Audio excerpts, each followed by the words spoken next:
It all started on this humid evening in Austin, Texas, when Emily Thompson walked into that old dive bar called the Eagle's Nest, decked out in my army greens, metal shining just a bit under those flickering neon lights, feeling like I finally belonged somewhere after years of keeping my mouth shut about what I'd done.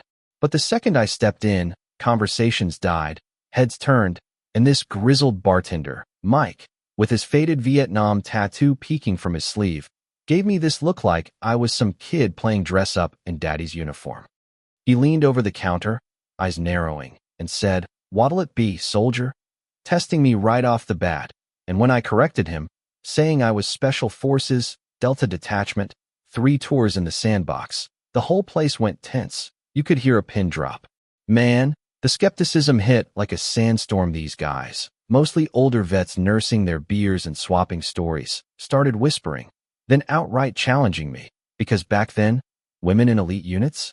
It sounded like bullshit to them, and honestly, I get it, but it stung deep, after everything I'd buried inside.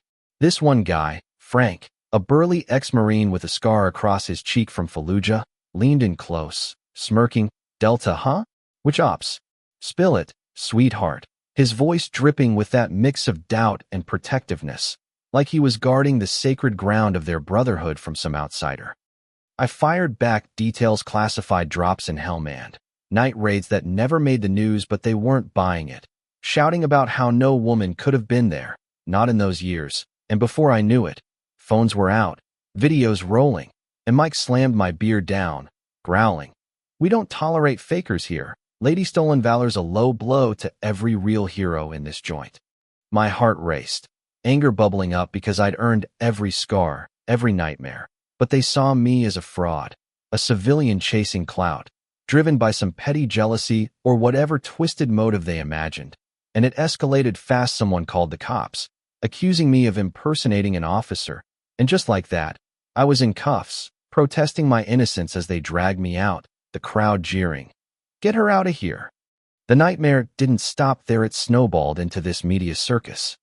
Headlines screaming, "Woman busted faking Army Ranger glory," across local news and social media, turning me into public enemy number one for vets everywhere. My boss at the security firm firing me on the spot. My folks back home in Dallas reeling.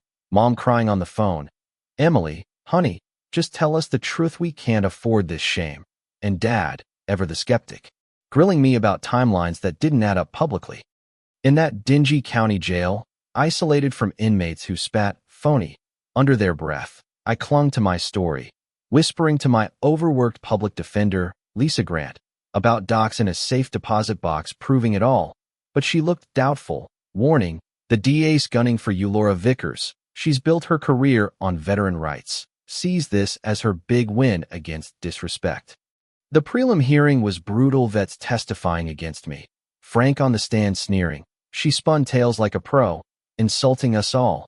And their expert, General Harlan, this decorated brass with 40 years in, dismantling my claims point by point, stating flat out, impossible. Women weren't in Delta back then. I'd bet my stars on it. I took the stand anyway, voice steady but insides churning, recounting ops that haunted my dreams. But Vickers tore into me. "You expect us to believe this fairy tale, Miss Thompson?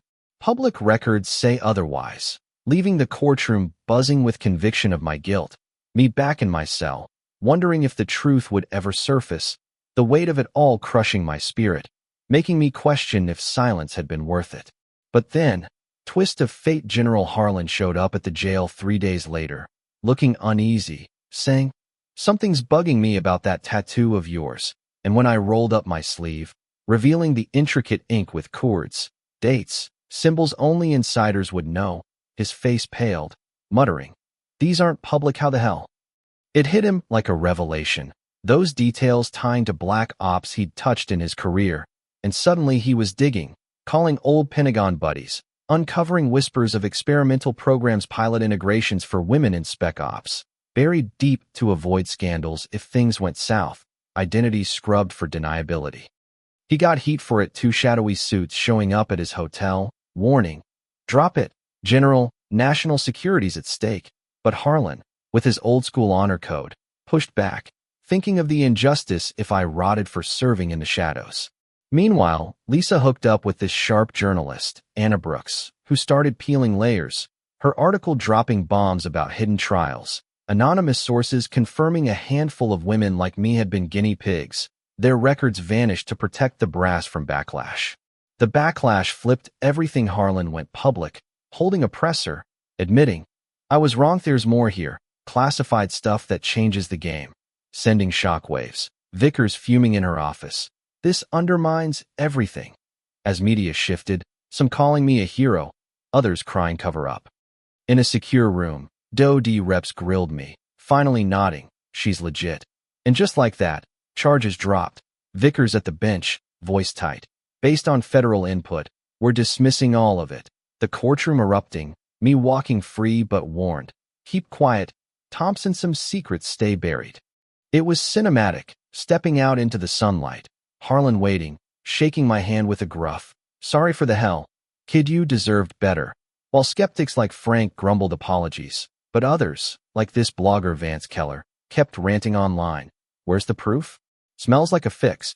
5 years on, up in the Montana hills, I've pieced life back together, consulting gigs, a quiet romance with a fellow vet who gets the unspoken gaps in my story, and yeah, the Army gave me a private nod in the Pentagon, a certificate I can't show, acknowledging the sacrifices, but publicly?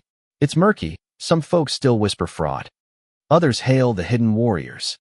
Makes you think, right the line between truth and secrecy, justice and cover-up. What do you reckon? Was dropping charges fair, or should secrets bend for transparency? Drop your thoughts below. Share if you've got a story like this. Let's chat about those gray areas in the comments.